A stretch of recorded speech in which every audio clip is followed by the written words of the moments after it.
my name is Jason J. Rock Houston, and you're listening to Chaotic Riffs Magazine. Our special guest tonight is ex-Vicious Rumors bassist David K. Starr, and Dave's talking to us tonight about the 30th anniversary of the Vicious Rumors album, Digital Dictator. Welcome to the show tonight, Dave.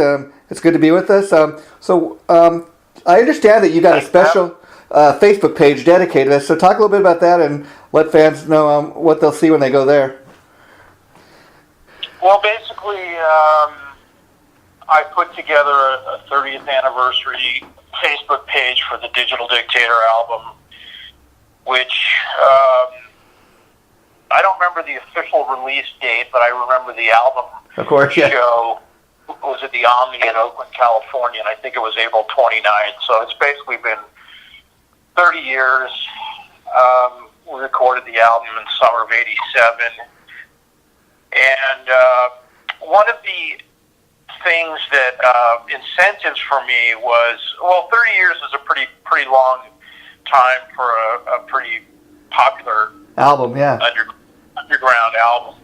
And that's a pretty good milestone. And one of the things that I had that I wanted to share with people regarding this was back in the day when I was at Vicious Rumors, I took my camera and my VHS camcorder everywhere. Wow. And I've a photo collection of over 1,000 photos from my personal archives, and I have all of this VHS video footage, which has never been transferred to DVD or digitally, or has never been seen before by anybody. I'd have somebody, even my girlfriend at the time, I'd have her set up the camcorder and film the band while we were doing shows, or I'd have somebody else do it, and I have some other stuff, behind-the-scenes footage, backstage, recording studio, stuff like that. So finally, after 30 years, I figured, you know what, I better start going through these boxes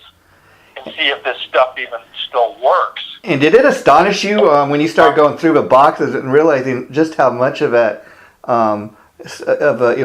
footage and photos you had from 30 years ago? You must have been amazed to just, oh my God.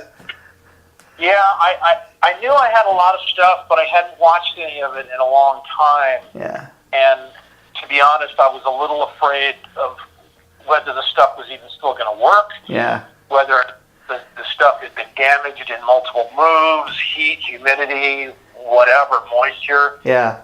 I have run into some trouble. I found a guy locally who can clean the VHS tapes for me. Yeah. But I've got some stuff that I've been transferring, and I have 4 videos that I've posted on that Facebook page right now, and it basically just scratches the surface of what I've got. I picked 2 songs off the Digital Dictator album that are played live in the San Francisco Bay Area, The Crest and Digital Dictator. There was kind of an impromptu, I think as I recall, we were going to film a documentary on the making of the album. We had a film crew that came out to the studio, so I've got all this raw footage that nothing was ever done with. So I picked a little clip of Jeff and I outside talking to Steve Fontano, the producer. Wow. And I had forgotten all about this, and then towards the end of this little conversation, we have Marty Friedman and Jason Becker from Cacophony walk up. Wow. How amazing is that? Yeah, and this was 31-year-old footage. I had completely forgotten about this. So that's up there, and then there's video of me in the control room recording the bass for the song, the title track, Digital Dictator, and I had honestly forgotten that this stuff was even recorded as well. So it's been amazing to me, and I've gotten some amazing feedback from some of the fans. I had a couple of guys from Germany tell me that when they watched some of the video footage, they said they started crying. Yeah, they never got to see the original band, the 5 of us. Yeah. And they said this is the first time that they had ever seen, video footage other than the MTV videos or some of the other things that are floating around that we've done. So,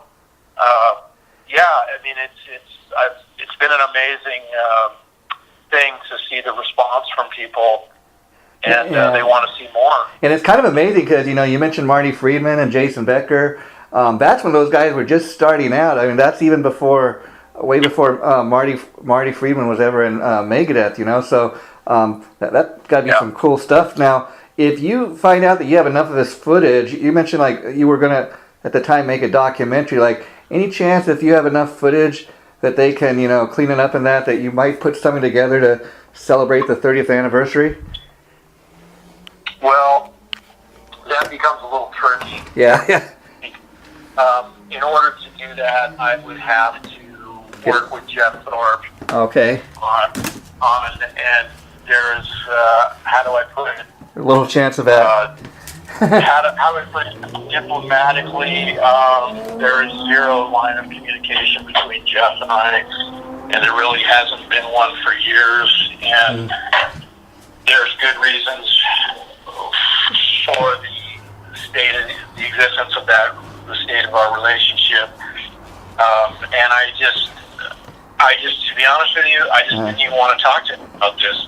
If we were on really good terms, I've done this, but I thought to myself, I don't want to go through the headaches of dealing with him. So I figured, I'd rather just give the stuff away for free. And on that note, I was curious. Because I was curious, like when you started, when you put up a special Facebook page you have for this, did you hear anything from him or of other members of a band in regard to you doing that? No, I haven't heard from anybody. Okay, and, you know, the videos are up there on YouTube, and they're getting hits every day, and I figured, you know, I don't know what Jeff's thinking, but he's probably thinking, well, good, Dave's doing free promo for me. Yeah, it kind of leads me to my next question, because I was just reading online, you know, I got to be honest, people listening to this, that your Facebook page went up first. I got a thing from your publicist probably about 3 to 4 weeks ago, about sending this interview up today, and they put out a nice little press release about your Facebook page. And then I was reading online just yesterday that Vicious Rumors is going out on a 30th anniversary tour to celebrate the 30th anniversary of the digital album, you know, and so digital Dictator album rather. And of course, you're not listed, you know, on the tour for obvious reasons. Do you think they already had that planned, or do you think they got the idea after you put up your Facebook page?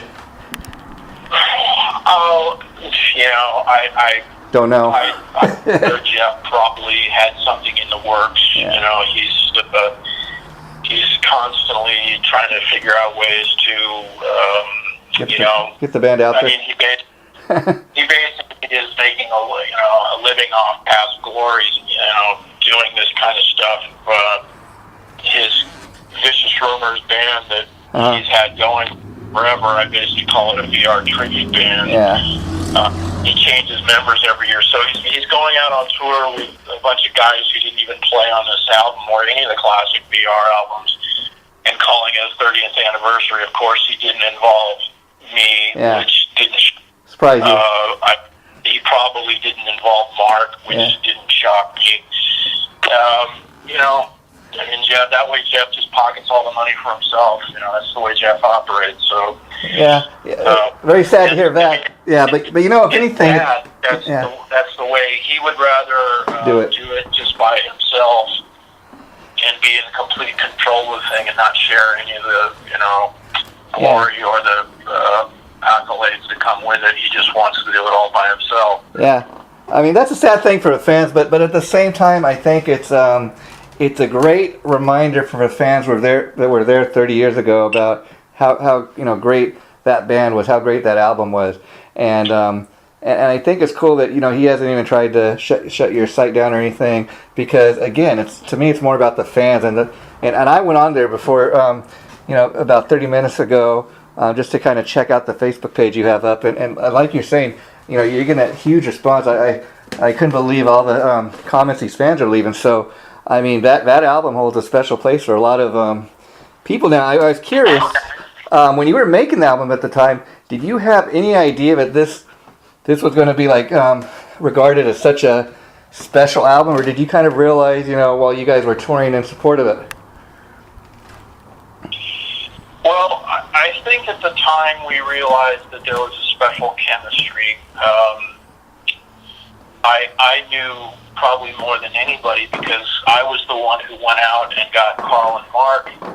I found those two guys and brought them into the band. That's something that I'm really proud of, that established that lineup. The definitive VR lineup. So when we were having problems with Gary and we had to find a replacement, and we had to find a replacement for many, it was kind of a it was kind of a crazy time because our debut album just came out and our singer was becoming extremely dysfunctional, and Vinny quit before the album even came out. So we kind of thought that, wow, this is the Soldiers of the Night album came out pretty good and got a real strong response, but here we are, we've lost 2/5 of the band. Mm-hmm. So, I mean, that's enough right there to sink probably a lot of bands, but instead, I just said, I'm going to figure this out, and I'm going to find a new singer and a new guitar player, and I found Carl and I found Mark, and that basically saved our ass. And I didn't know Carl at all. I kind of went on a couple of tips from people saying, you got to check this guy out. So I didn't know him at all, but I went to a couple of shows and kind of stalked him. Wow. And was watching him sing and struck up a conversation with him and exchanged phone numbers. Mark McGee, I knew for probably 5 or 6 years. We were both from the same town in California, so I knew about his talent and his abilities. Carl was something I basically had to start from scratch, but I knew that once the 5 of us got together and we started playing together, that I think we all realized that there was a definite magic there, that combination, and then the songwriting started coming out, and it just, there's just a super chemistry on that Digital Dictator album, where all 5 of us we're all young and hungry. I think I was the oldest one in the band, and I was 26. Wow. And so as you look back 30 years, it's a great time in your life, I imagine, to think, wow, look what we accomplished back then, with this. Yeah, and going back to Soldiers, I mean, Soldiers of the Night was a pretty strong album, but I think the Digital Dictator is, usually people, when they have a sophomore album, the jinx. Not as good. They call it the sophomore jinx. Well, Digital Dictator is 10 times better than Soldiers of the Night. Soldiers of the Night is a pretty good album. Yeah. Now, you talked a little bit about the chemistry that the band had back then, and you talked a little bit about the your fallout with George. And I was curious, was there always kind of tension between you two, or did that come later? Because the reason I'm asking, a lot of times when you have when you're in a band with people that you don't really get along with, a lot of times though that creates for great music. That there's something to be said about working with somebody you don't get along with. It creates great music oftentimes. No, that wasn't the case at all. I mean, Jeff and I were at least I thought we were, for years I thought we were best friends. Okay. And was the best man at my wedding in 1992. And I told him right to his face that I loved him like the brother I never had. Yeah. And we had a really, really good relationship, or at least I thought we did. Yeah. But then he decided in '93 that he wanted the band to go on without me, which to this day I still don't understand why. He fired me. Wow. For reasons that 25 years later I still don't understand. I mean, there was no reason for it. Everything was, we were working on the new album, which would become Word of Mouth. Yeah. We did our final U.S. tour that summer of '93, so there was no real tension with Jeff and I. Everything just kind of went to hell at the end. Starting after I left the band, and that kind of just torpedoed our friendship. And it's basically things have never been the same, and they've just, as the years have gone by, they've just gotten worse. Makes sense. I mean, you could understand why you would feel that way. But the interesting thing, about the album title, Digital Dictators, we sit here and talk.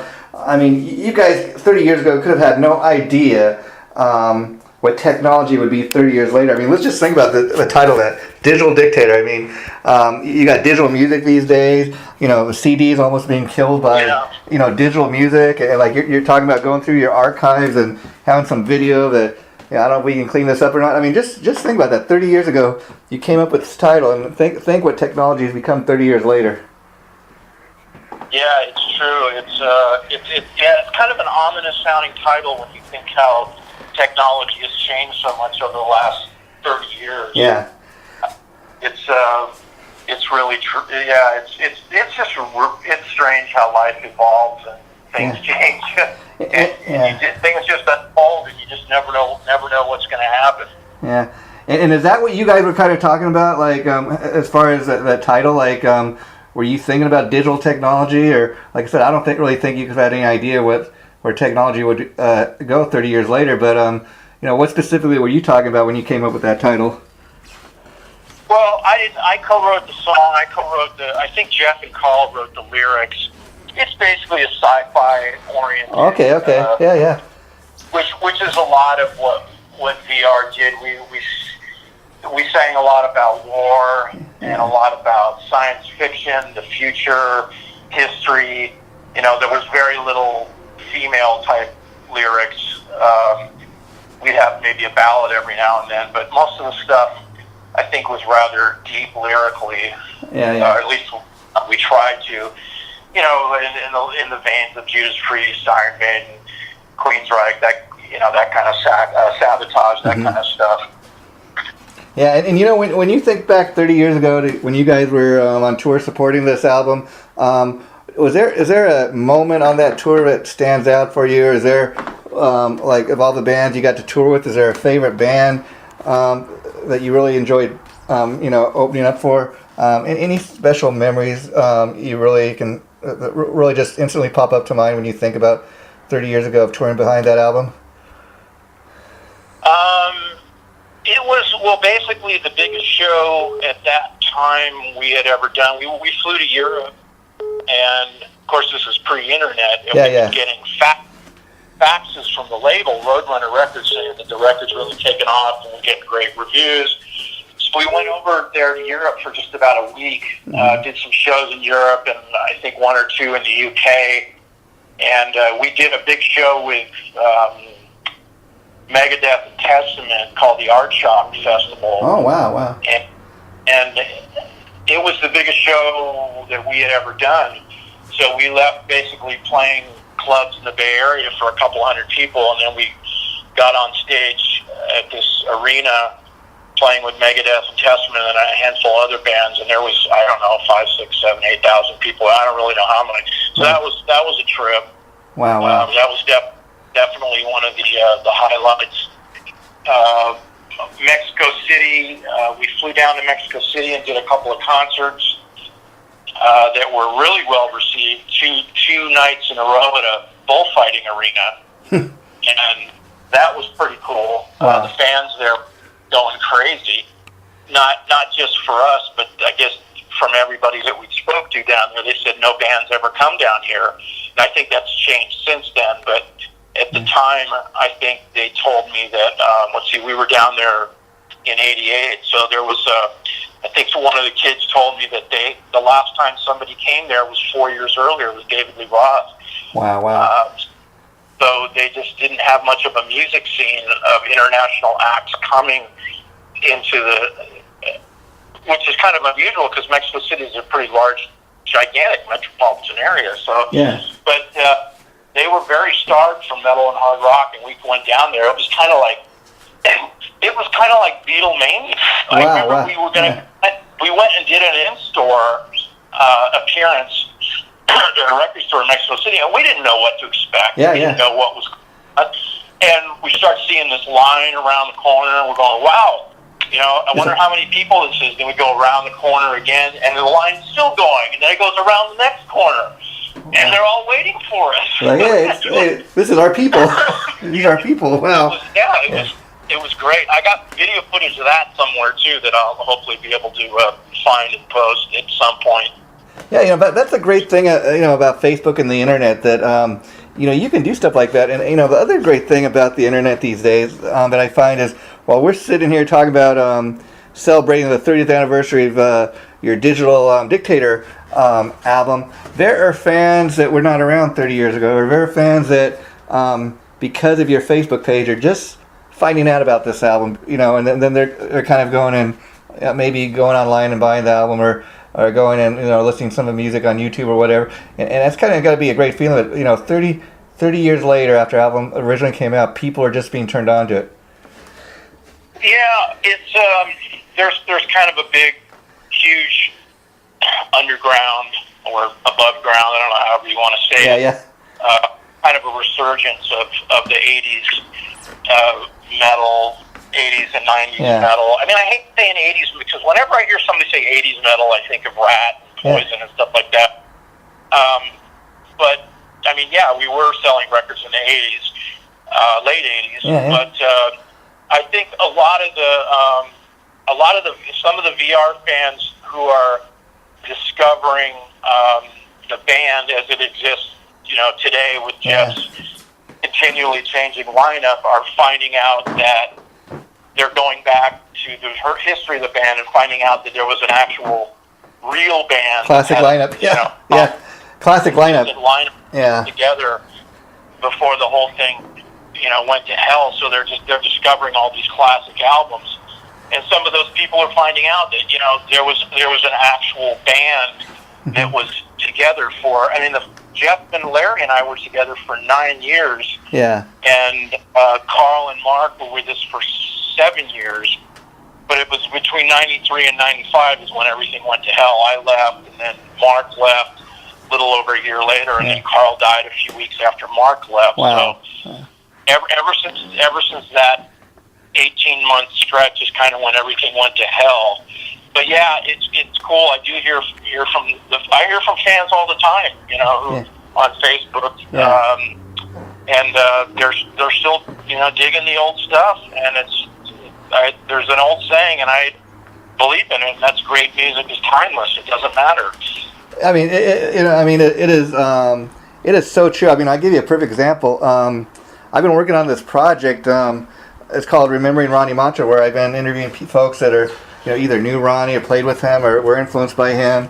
And I've been a huge Montrose fan for years, but I started doing this after he passed away, because I kind of myself, I discovered there's so much more to a Ronnie Montrose legacy than just those first two albums, and interestingly enough, there's a song in the first Montrose album called Good Rockin' Tonight, and I foolishly thought that was a Montrose original, and I just discovered last night and doing some research for this that that's actually originally was an Elvis Presley tune. I'm like, wow. And then if you listen to the original Elvis version versus the Montrose version, he really rocked it up and kind of made it all his own. And another great song he did that too was a song called 20 Flight Rock, and I find out that's an old Eddie Cochran tune, and if you listen to the original version, it's much more of a rockabilly thing. But like you're saying, great music is timeless, and I just dig stuff like that when you find out stuff. A little bit of trivia. I didn't know that. Yeah, well, it's neat that in this day and age, I mean, there's a blessing and a curse to the internet. There's lots of bad stuff about it, but one of the good things is you can just, if you want to find something out about something, boy, you can spend a few minutes or a few days or a few weeks and just spend, you can find out anything you need to know basically about just about anything. And I've done that myself. I've gone back and tried to, learn the history of some bands that maybe were kind of obscure, but because somebody was a huge fan of them, they started posting all this stuff on the internet for people like me and you to find out about. It's cool too, because it's a great way for guys like you to connect with the fans, and you can find out what the fans are really thinking or feeling, and I think it's cool too, because I think if somebody's a big enough fan of yours, they'll know what you're up to, or just because your latest Wildstar album isn't sold at the local Target, if they have to go to Amazon.com or they have to go to your site to purchase it, I think they'll do that, because the true rock fans, I think, are really into supporting their bands, and just because the music's not at the store down the street, I think are willing to do, if they have to go to your site to buy it, then they'll do that, you know? Yeah. One of the nice things about the VR fans is a lot of them have been really receptive as to what London and I have been doing with Wildstar. And having just released our third album just a couple of months ago, it's most of the Wildstar fans are VR. A lot of them are VR fans who kind of filtered over, who can say, "Well, check out what Dave's doing now. Dave's playing guitar in this new band," and it's. And I think I think the cool thing about that for your fans is you could have very easily gone and created a Vicious Rumors clone type band, but very smart that, you know, that was then and this is what I'm doing now, and, you know, you're doing it with your wife, so, you know, that's a very cool thing. And I was interested in asking you because a lot of people, like, from the Vicious Rumor days, they know you as a bass player, you're playing guitar. Did you always play guitar? Did you always have a desire to kind of be a lead player? Talk a little bit about that. I always played guitar a little bit, but never to the level that you hear with what I'm doing now with Wildstar. I was able to convey songwriting ideas to Mark and Jeff as crude enough as I could play and get the idea across, like RLH, which is short for Rock Like Hell. Yeah.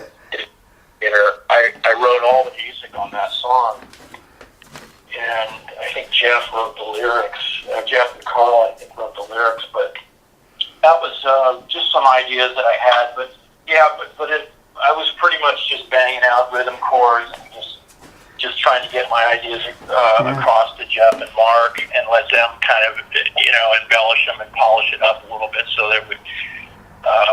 Because I was pretty rough around the edges on the guitar back then. It wasn't until I got clean and sober 13 years ago that I really, really started devoting serious time and energy to the guitar and doing what I'm doing now. So. And did you actually start taking lessons at that time from other people, or are you more of a self-taught player?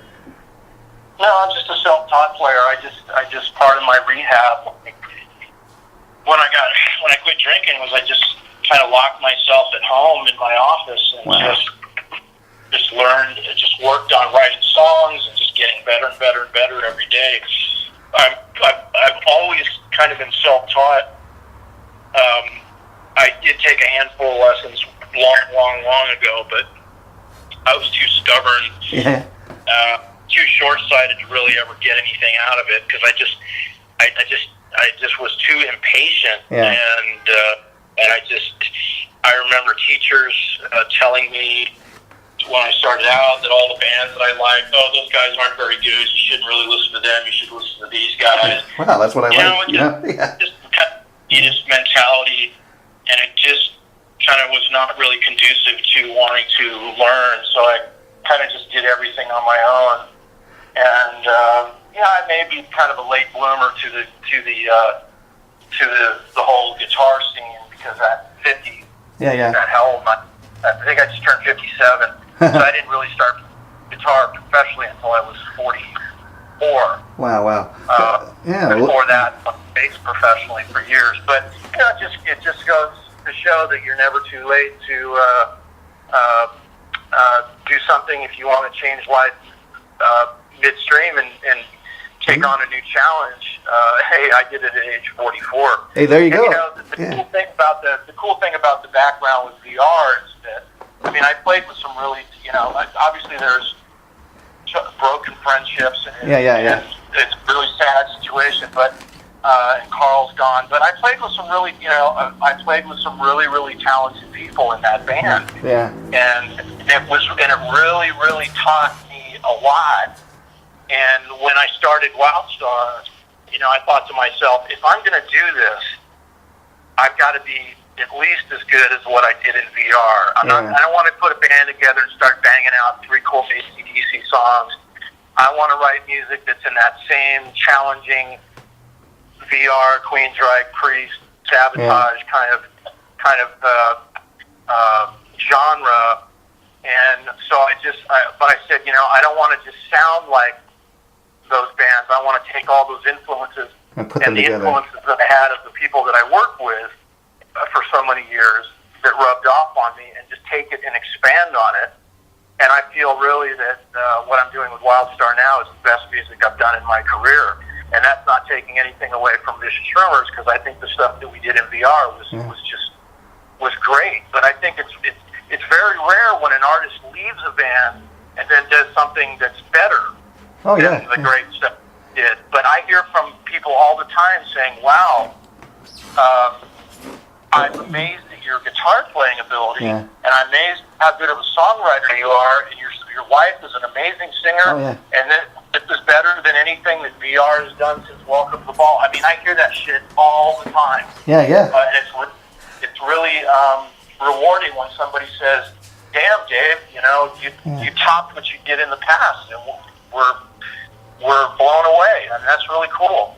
Yeah, and the cool thing about that to me is I can really attest to people listening to this, Dave, that, I've been reading all kinds of great reviews about the latest Wildstar album. I interviewed you a few months back, you and your wife, about it, and people are talking about it, and it's just been getting rave reviews, and so this is really not a case of you, stroking your own ego, and the thing about, I love the fact that, in spite of the way that things may have ended between you and the band, I mean, you could be this guy who's all bitter. No, I'm not in Vicious Rumors anymore. I'm not going to talk about the band. That's then, and this is now. We're only going to talk about Wildstar. I dig the fact that you're not even in the band, but you still, this album, Digital Dictator, has such a special place in your heart. But you put up a special Facebook page, dedicated to for the fans, and I love the fact that even though you had a falling out with some, with George, you're still willing to talk about the good old days, because it would be so much worse, I think, if you were like a lot of these musicians and just bitter and they hate their old bandmates. So I got to tip my hat to you. It's very easy to be angry. It's very easy to be bitter. And I'm human. Yeah, yeah. I'm angry about some things that have happened. But you keep it to yourself, that's only human. Yeah. I don't like the way that I was treated by certain people. Yeah. And that's only human. But instead of letting it consume me, I've risen above the ashes. Yeah, exactly. And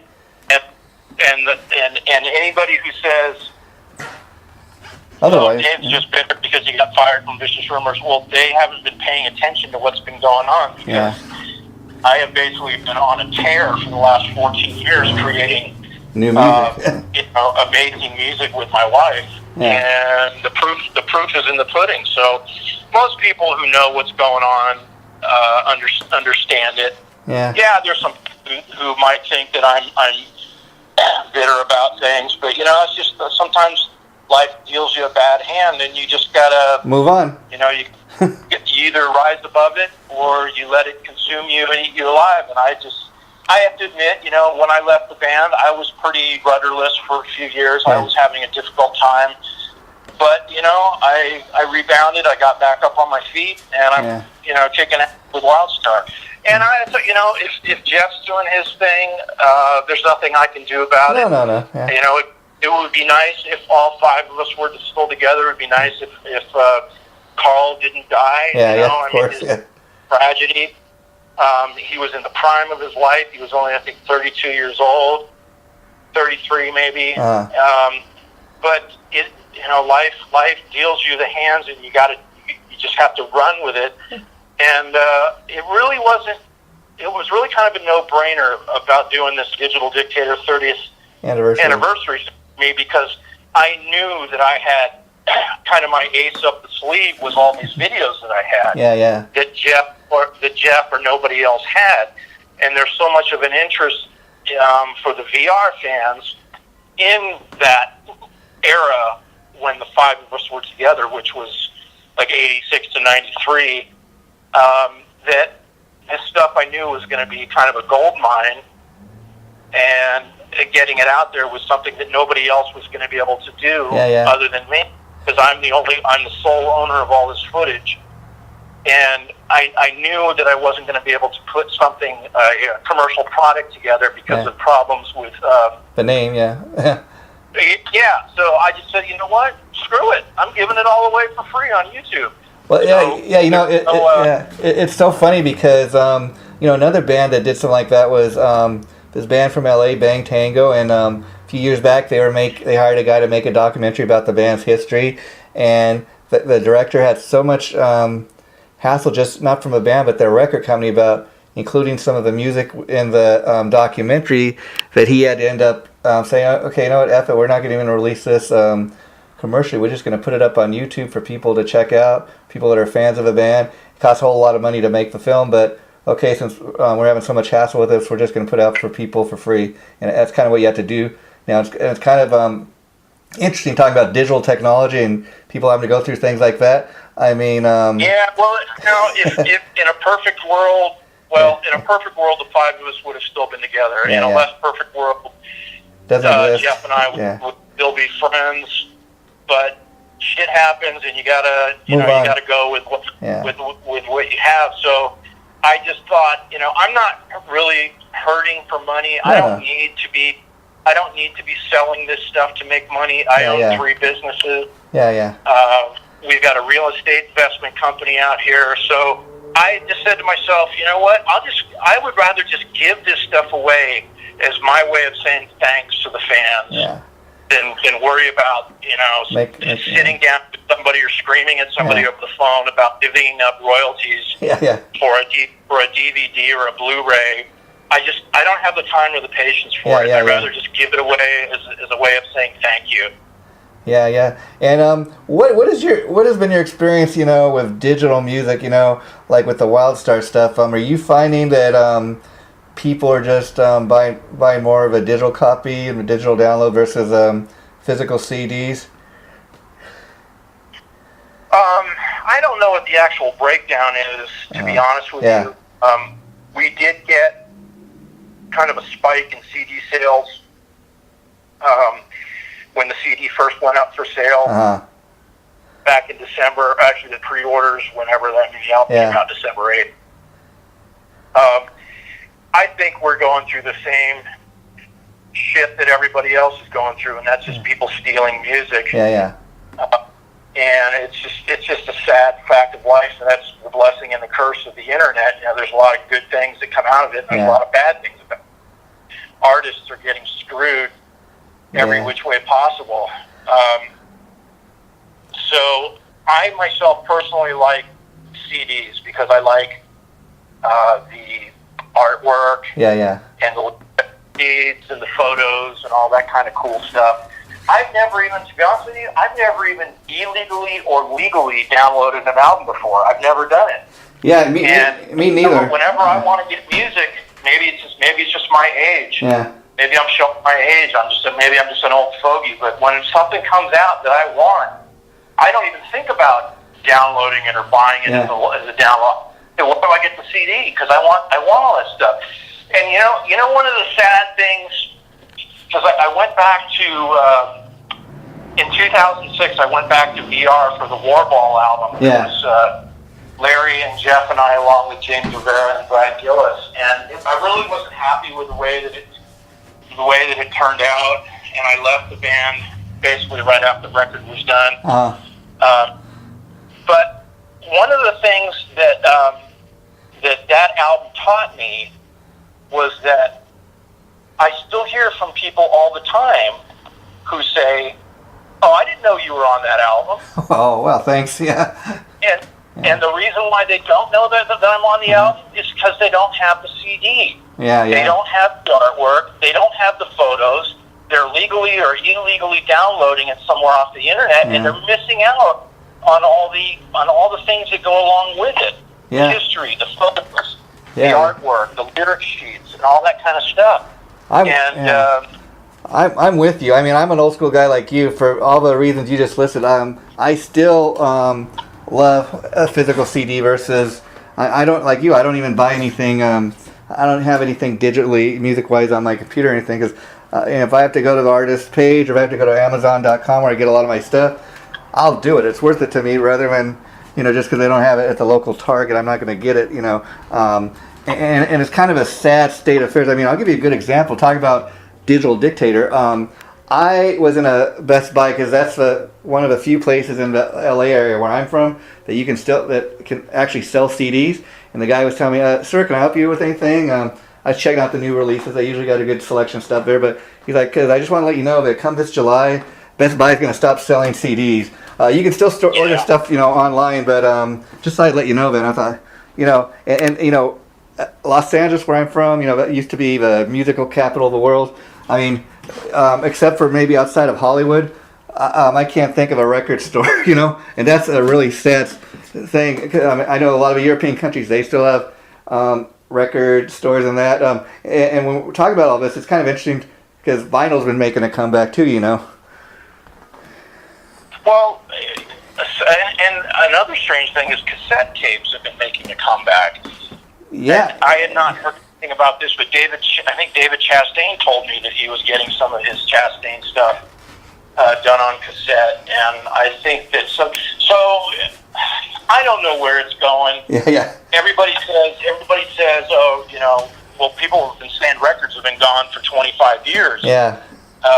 People are saying CDs are on the way out. People have said cassette tapes are dead. Well, in some ways, these things are all still around, and people still want. Now, maybe 20, 30 years from now, maybe there will be none of this stuff. But I'd like to think that there are some people, there will always be some segment of the audience that wants to have all those things that go along with the music. Yeah. I mean, I don't understand, like, why once upon a time, like when I was, a teenager, why they can't give everybody like the option they want. Why can't they have a store where you could buy a CD or a cassette version or a vinyl version? And a lot of the vinyl that's making a comeback. I was talking to this guy. He's like, I don't even have a turntable anymore, but I'm buying all this stuff coming out on vinyl just to have it as a collector's item. Yeah. Yeah. I don't know where it's going. I just know that that when people have told me that they got that they downloaded the Warball album and didn't know that I was on it. Yeah. That is really scary. Yeah. You're buying an album and you don't even know who's playing on it. Yeah. Well, yeah. what does that tell you? That's just making the music industry even more faceless and sterile. Yeah, and even a lot of the bands are guilty of that in the sense that, for example, they have a new Striper CD coming out next week, and they got the bass player from Firehouse, Perry Richardson, in the band now. But they recorded the album before he joined the band. They got another guy playing bass, but he's going to be, I guess, featured in all the promo pictures and the album cover and that. So it's kind of funny. You got a guy that didn't even play on the album, but he's going to be in all the promo pictures. Yeah. Yeah. But and also talking about digital dictator, I think it's such a interesting title because the technology wasn't even what it is today 30 years ago. And this conversation we're having about how people download music. I mean, just think about 30 years ago when you guys made this album, you were all in the same room, all recording like as a live band. These days, you don't even have to be in the same room to record an album. You don't even just think about you're not even back in the days you guys used to record stuff on reel to reel. Now it's just a little file on your computer that could easily accidentally get erased. Just think about that. Yeah, it's definitely changed. And I remember recording those albums, being in a big studio, and the recording console was 20 feet long, and you got the big reel-to-reel 2-inch tapes, and now everything, all the stuff we do in Wildstar is all done digitally on computer software. Wow. The stuff that we use is called Cubase 5. And, it's a great tool, but, I guess it's a sacrifice when you don't get to sometimes interact with people. My first experience with that was when I did that one album with David Chastain, the In and Outrage album that came out in 2004. That album was all done digitally, and I did the bass tracks back in the San Francisco Bay Area, and I did the album, completely did the album without ever having met David or played with him, and I didn't even meet him until the album was over, and he came out and to do a video with us, and that's the first time I met him. Wow, that's trippy.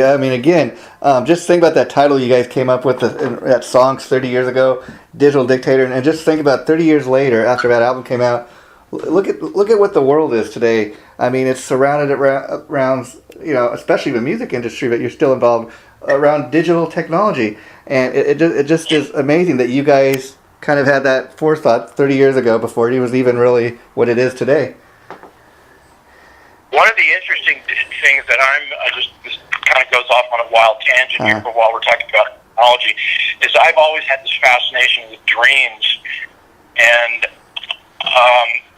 I've always talked to London about saying, it'd be really great if find a way to record our dreams. And I just read some journals, tech journals online, that they're getting closer and closer in being able to transfer electrical impulses from the brain into imagery to be able to translate your dreams into actual video. I mean, that's crazy. I mean, they're probably coming up with stuff like that. Who knows? And I kind of go off on another tangent. I mean, I've read stuff where they do this research where they have people come and they hook them up to these machines like at a sleep center, and you get paid a certain amount to take part in the test.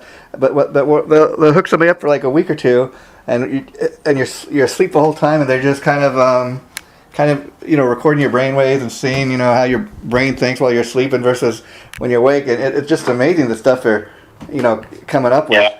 And now before we wrap this up, I also want to ask you now. You were mentioning, like, in regards to this Facebook page you got dedicated to Digital Dictator, that like you were the primary guy that did all the photography and shot all these videos. So I was curious, are you kind of doing the same thing with Wildstar? Because I think that would be a cool thing to kind of document, like when you guys are in the studio or when you guys are. That's funny. That's funny you mentioned that, because we have done some stuff here and there, but not to that same extent. I think, it's bizarre that you brought that up, because nobody's ever actually asked me that in that context before. Yeah. I think we're kind of guilty of being lazy with technology, that now we have cameras on our phones, video cameras on our phones, and we can do all this stuff all the time. Whereas back in the day, lugging around a VHS camcorder was kind of a novelty, getting those moments captured on videotape. So even though when I look back on it, it was a pain in the ass, it was worth it. It was still relatively new technology, and it was we could go play a show, and then we'd go back to our rehearsal studio that night and watch the show on TV. How awesome is that? Yeah, and I think that maybe if anything, London and I maybe are maybe guilty of being a little too lackadaisical about documenting these things like I did back in the day with VR. Yeah.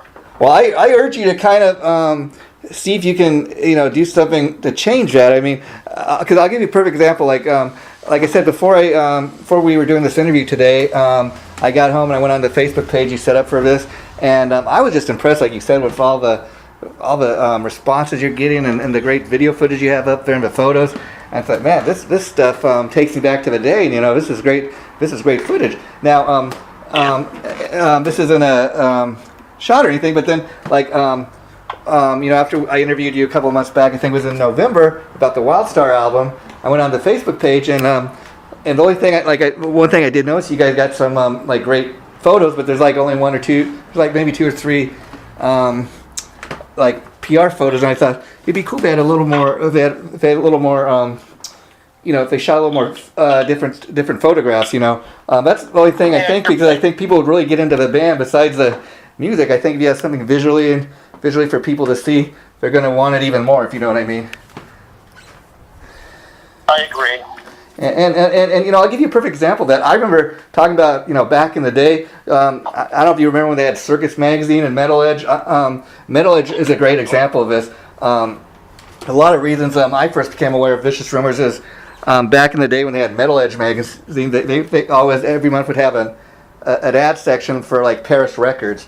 And they'd highlight certain bands like Vicious Rumors, Pretty Boy Floyd, and whoever they were selling their catalog at the time. But a lot of people would buy those albums just because it was in that ad, or they had a photo of that album at the time. And it's amazing how many people, myself included, got turned on to certain bands just because they saw that ad in Metal Edge magazine, you know, and then they would go and order the CD. Exactly. Yeah, I remember we got a lot of exposure out of a Hit Parader magazine, or was it? I can't remember if it was Hit Parader or I think it was Hit Parader. Yeah, they used to have And Hit Parader, Metal Edge, Circus Magazine, Metal Maniacs, Bassist. One of those segments called something like Shooting Stars or Yeah. New Band, and it said something like, "This is," I'm paraphrasing here, "This is one of the greatest bands you've never heard of." Yeah. And a lot of people to this day said they still remember that.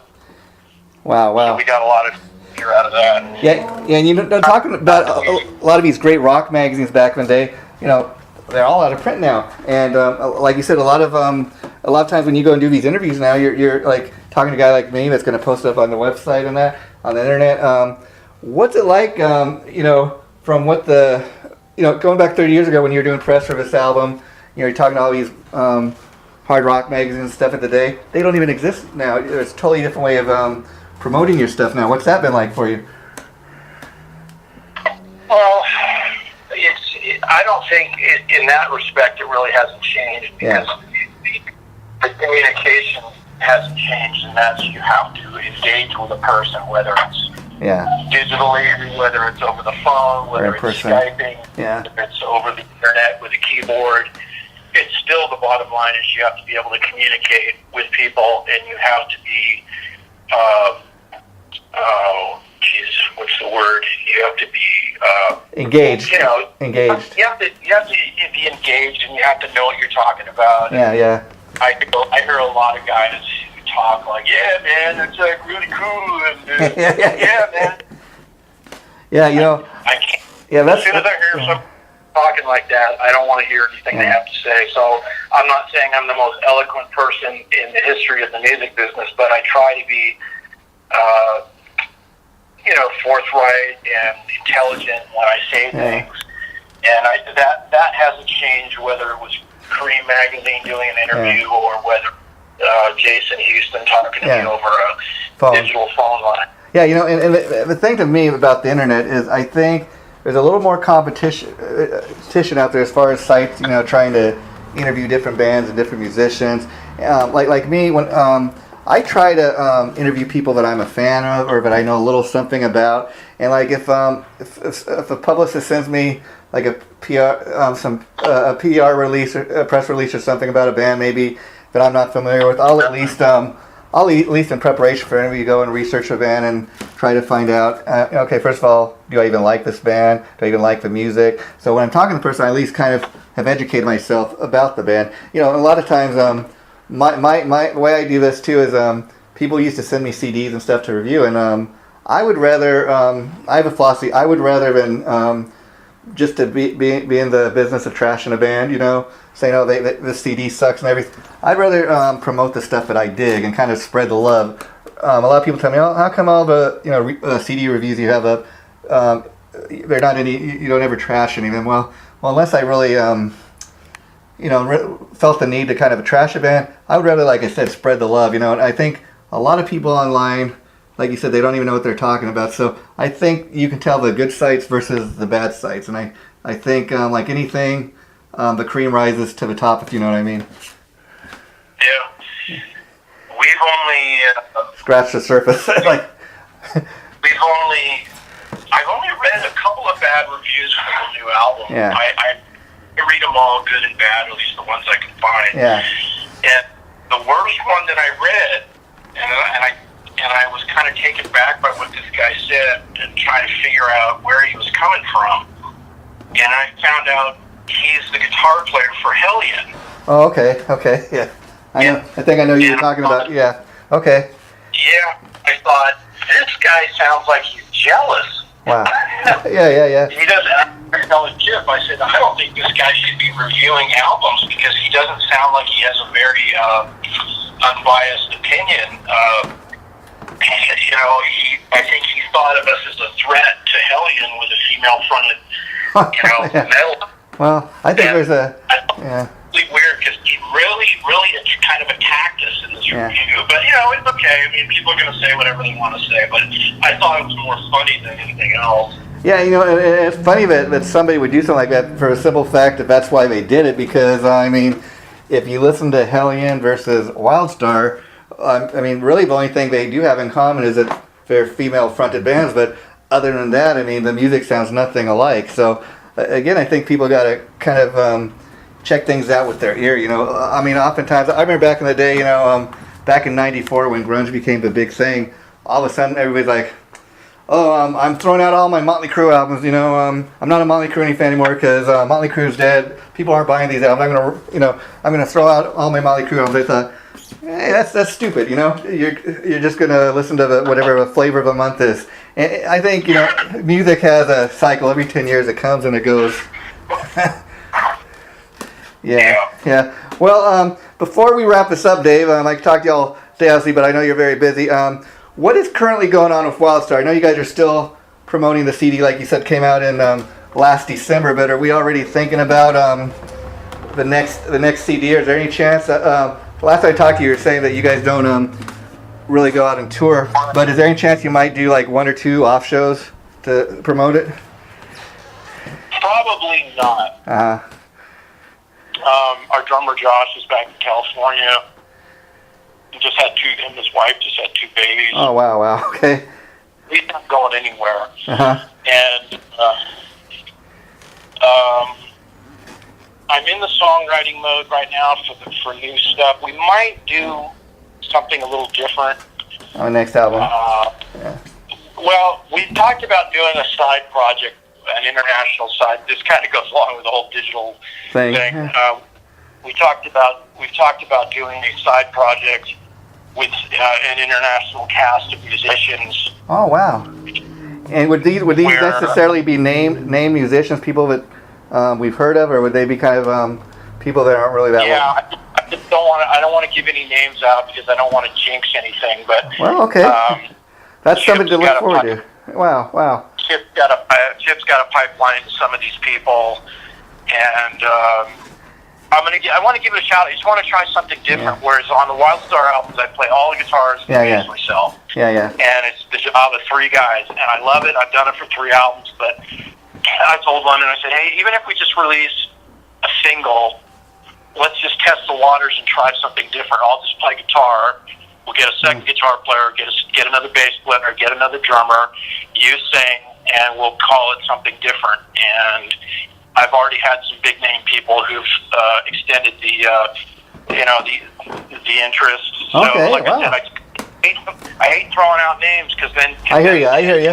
Well, we'll just time it falls through. Yeah, we'll just leave this as something to look forward to. But again, before we wrap this up, so on that note, I got to follow that up with. So are you telling me that Wildstar is kind of being put to rest, or kind of you guys putting it on hiatus and doing something else in the meantime, or you don't really know at this point? I don't really know what the future's going to hold. We've done 3 albums now in how long has it been? 8 years. 3 albums out in 8 years. It's just we've got other interests in our life. We've got this real estate investment company that we've been buying property, and we just bought another house about a week ago. And we're trying to figure out what to do with that, whether we're going to resell it or whether we're going to fix it up and rent it. I've got my business, Starr Guitar Systems, which is my custom-made upgrade electronic components for guitar and bass. So, we've got things going on. We've got London's mother-in-law, elderly. She lives with us, so we take care of her. Oh, wow. So, music's always going to be there, but whether or not we're going to do it together, whether or not we're going to put out another full-length album anytime soon, I don't know. It might be more likely that we might do this side project just to release one song with a cast of characters from around the world. Wow, interesting. They're a different band name, but Wildstar's not going anywhere. We could release an album next year or 4 years from now. As long as London and I are alive and breathing, Wildstar still exists. And the cool thing about it to me is even if that's the last Wildstar album, what what an album to go out on, if you know what I mean. I mean, at least you guys can look back and say, that last Wildstar album, look at the great reviews we got. Everybody was talking about it, and we didn't even do any touring behind it, and that's something to be said with that an album could be, that critically acclaimed without a band even doing any touring behind it. So there's something to be said for that, and I love your idea about again talking about 30 years later about I can't make enough note of the title, Digital Dictator, the digital technology and everything. The fact that you back in the days 30 years ago we're talking, a band didn't go on tour unless they had an album to promote.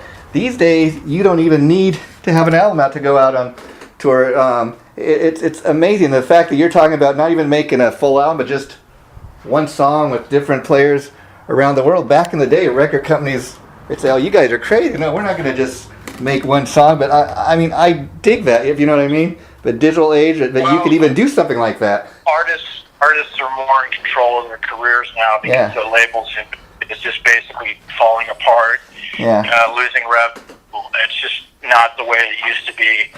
So, we can do basically, and we do in Wildstar. We do whatever we want to do. We've never had a label. The closest thing we ever had a label telling us to do anything was when our Japanese label, Hellion Music, said they wanted a bonus track for the Telltale Heart album. So we did a cover of.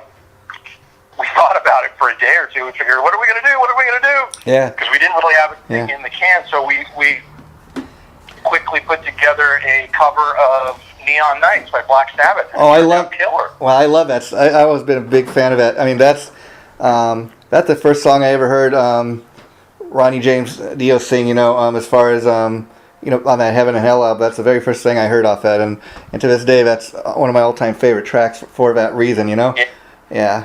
Yeah, we really kind of revamped it, and I think made it a bit more powerful. I kind of changed the solo around a little bit. It turned out really good. It's hard to find because it's only available on the Japanese import. Wow. Yeah. And I have never seen it posted anywhere. Because I've looked around for it. Yeah. I've never seen it anywhere as an illegal or legal download. Yeah. Wow, and that's coming from the guy that recorded it, so just think about that again, Now, I was curious, besides the project you guys might be working on, the one song, because your wife, London, she's a great singer. Has she ever expressed any interest, like in recording a solo album or anything like that? I don't really think so, and the only reason, I don't want to speak for her. No, I hear you, yeah. I don't think so, in that I don't need to do a solo album either, because basically Wildstar is a two of you. is basically a solo album. Is we've done 3 albums in the last 8 years. Basically, we do what we want to do, so they're kind of, in a way, solo projects. They are sort of solo albums. In a way, because we do everything ourselves on these albums except for the drums. So basically, each one of us has the ultimate freedom to do whatever we want to do. Well, and very rarely do I ever come up with something that London doesn't like, or she'll ask me to change. And there's very rarely that London comes up with something that I tell her I don't like it or I need her to change. So it's kind of like we have an open license to do whatever we want to do, so it's kind of having the same freedom as doing a solo album. There you go, that makes sense, yeah. Yeah, again, it makes it kind of special because it's a husband and wife thing, so... Well, talking about chemistry, too, I would think, it's one thing to be playing with, a group of guys in a band that you were in 30 years ago versus playing with your wife. I mean, I'd imagine the fact that you guys are married and you live together, you see each other every day, when you go to the studio, you're writing songs. I would imagine there's a real inspiration there because you guys are so close versus playing in a band with guys you just go on the road with that you don't necessarily see every day. Yeah, it's a totally different ballgame. Yeah. It's a totally different ballgame, and there are certain things that I miss about those days. Yeah. And there are certain things I don't miss about those days. Yeah. I really enjoy what I'm doing now, just working, being a studio rat at home. Our recording studio is here at the home. So we record when we want to. If we get an idea, we put it down. And besides your own music, I was curious, mentioning that you're always in the studio. Do you ever work with any other bands or musicians as far as producing their stuff? I'm not really interested in production work because I'm not really. I have good ears, but I don't know the technology behind. Oh, okay. Producing stuff. I could lend my ears for advice for people in the studio, but I'm not adept at the technology to know how to really make it happen. London is. She produces and engineers the albums. Oh wow! That we do. Cool. Okay. He's real good with that technology stuff. Well, I thought about maybe working with other people on a songwriting basis. Oh, that'd be cool. That'd be cool.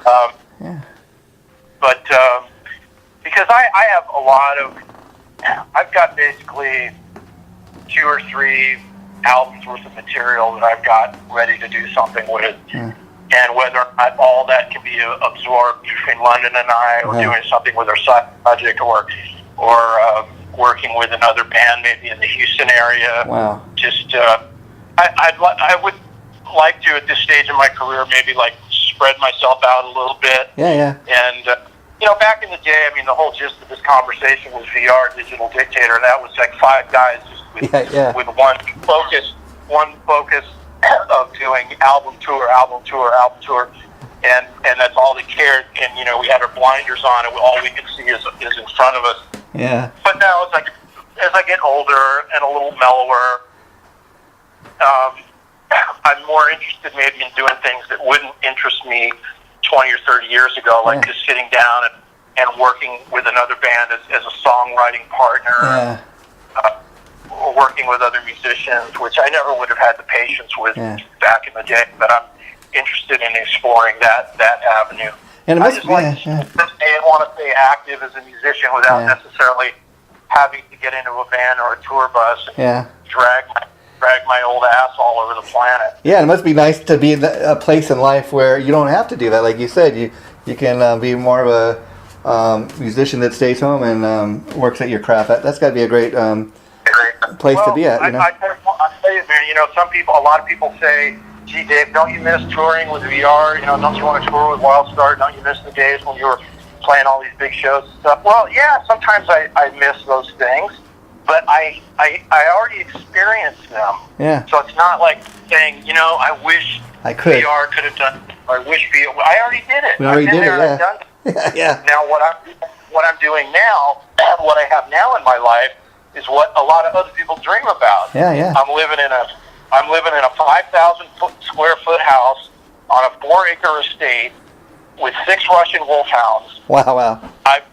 I've got life is pretty damn good for me right now, and it would take a pretty juicy apple to get me off the couch. There you go. Get back on. Well, Dave, thanks for looking back, 30 years ago on your Digital Dictator album with Vicious Rumors. It's been a lot of fun talking, and I really look forward to doing this again down the line when you get your new project off the ground. Chip's in link with me, so I'm sure when that time comes, he'll be ready to let me know. So this interview probably get posted about probably sometime in May. So I'll be sure to let him know the minute it goes up, and at that point, you're welcome to post on any of your sites. So thanks so much for doing this. It's been really great talking to you again. Well, thanks a lot, Jason. Yeah, just let me know when it's ready to rock, and we'll post it on all the sites. Okay, take care, Dave. Thanks so much. Bye-bye. Okay, thank you. Take care. Bye-bye.